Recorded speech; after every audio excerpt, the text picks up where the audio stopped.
নমস্কাৰ বন্ধু বান্ধৱীসকল সকলোকে পুনৰবাৰ ইডু নলেজ কেয়াৰ চেনেলটোলৈ আন্তৰিক স্বাগতম জনাইছোঁ। HS পাছৰ বাবে পুনৰ আহিছে ভাল খবৰ, কিয়নো 1530টা খালী পদৰ বাবে অনলাইন এপ্লাই ইতিমধ্যে আৰম্ভ হৈছে। গতিকে সবিশেষ আপোনালোকক এইটো ভিডিঅ'তে জনাই দিয়া হ'ব। তাৰ আগতে অনুগ্ৰহ কৰি ভিডিঅ'টো এটা লাইক কৰিব, শ্বেয়াৰ কৰিব আৰু এনেকুৱা ধৰণৰ সকলোবোৰ ইনফৰমেশ্যন পোনপ্ৰথমতে পাই থাকিবলৈ চেনেলটো ছাবস্ক্ৰাইব কৰি বেল আইকনটো প্ৰেছ কৰি থ'ব। এইখনেই হৈছে অফিচিয়েল এডভাৰটাইজমেণ্ট আৰু এডভাৰটাইজমেণ্টখন আহিছে BSFৰ ফালৰ পৰা। BSFৰ ফালৰ পৰা এডভাৰটাইজমেণ্টখন আহিলেও ইয়াতে BSFৰ উপৰিও CRPF, ITBP, CISF, SSB আৰু আছাম ৰাইফলছৰ পোষ্টটো আছে। এতিয়া পদখিনিৰ বাবে অনলাইন এপ্লাই আৰম্ভ হৈছে 9 জুন 2024 পৰা আৰু অনলাইন এপ্লাই কৰাৰ লাষ্ট ডেট হৈছে 8 জুলাই 2024। পদখিনিৰ বাবে দৰমহাৰ পৰিমাণটো অতি ধুনীয়া, কিয়নো assistant sub inspector, stenographer, combatant stenographer আৰু ৱাৰেণ্ট অফিচাৰ পাৰ্চনেল এছিষ্টেণ্টৰ চেলাৰী হ'ব 29,200 টকাৰ পৰা 92,300 টকা। একেদৰে head constable, ministerial, combatant ministerial আৰু হাবিলদাৰ ক্লাৰ্ক পদৰ চেলাৰী হ'ব 25,500 টকাৰ পৰা 81,100 টকা।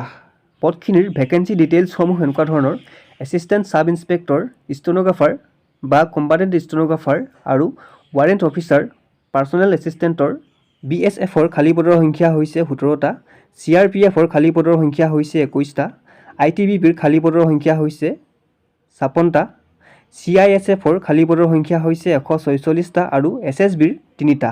তেনেদৰে হেড কনষ্টেবল, মিনিষ্টেৰিয়েল বা কম্বাটেণ্ট মিনিষ্টেৰিয়েল আৰু হাবিলদাৰ ক্লাৰ্ক পদৰ বাবে BSFৰ খালী পদৰ সংখ্যা হৈছে 302টা, CRPFৰ খালী পদৰ সংখ্যা হৈছে 282টা, ITBPৰ খালী পদৰ সংখ্যা হৈছে 163টা, CISFৰ খালী পদৰ সংখ্যা হৈছে 496টা, SSBৰ 5টা আৰু আছাম ৰাইফলছৰ 35টা খালী পদ আছে।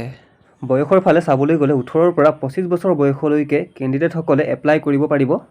কিন্তু SC, ST কেণ্ডিডেটসকলে 5 বছৰ বয়সৰ উচ্চ সীমাৰ ৰেহাই পাব।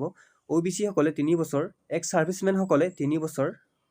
চেণ্ট্ৰেল গভৰ্ণমেণ্টৰ চাকৰি কৰা যিসকল কেণ্ডিডেটৰ চাকৰি এৰা 3 বছৰ হৈছে, সেইসকলৰ আনৰিজাৰ্ভ EWS OBC কেটেগৰীৰ কেণ্ডিডেটসকলে 40 বছৰ বয়সলৈকে এপ্লাই কৰিব পাৰিব আৰু SC, ST কেটেগৰীৰ সকলে 45 বছৰ বয়সলৈকে এপ্লাই কৰিব পাৰিব।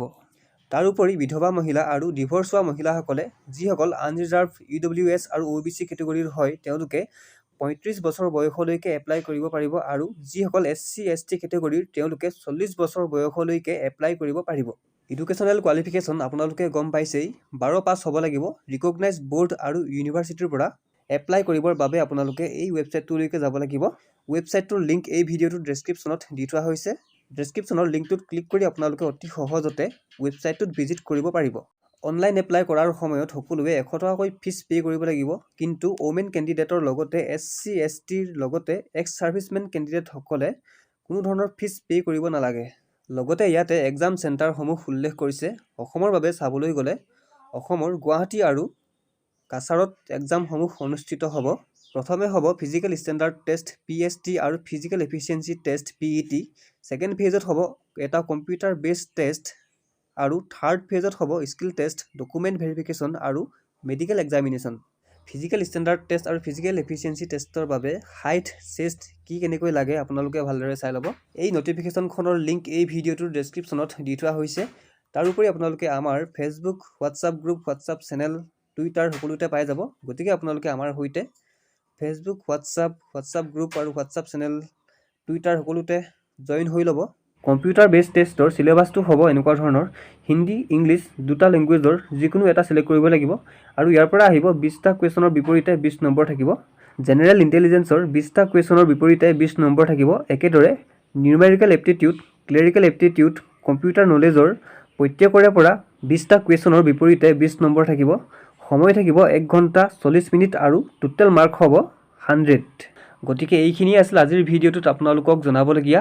ভিডিঅ'টো ভাল লাগিলে অনুগ্ৰহ কৰি এটা লাইক কৰিব আৰু চেনেলটো ছাবস্ক্ৰাইব কৰি বেল আইকনটো প্ৰেছ কৰি থ'ব আমাৰ সকলোবোৰ ভিডিঅ' পোনপ্ৰথমতে পাই থাকিবলৈ। সকলোৱে এপ্লাই কৰক আৰু সকলোৱে চাকৰি এটা ল'বলৈ চেষ্টা কৰক, কাৰণ চেষ্টাৰ অসাধ্য একো নাই। চেষ্টা কৰি থাকিলে আপুনি এদিন নহয় এদিন এটা চাকৰি লাভ কৰিবই। সকলোৰে বাবে আমাৰ ফালৰ পৰা শুভেচ্ছা থাকিল। লগ পাম নেক্সট ভিডিঅ'ত। এতিয়ালৈ ধন্যবাদ।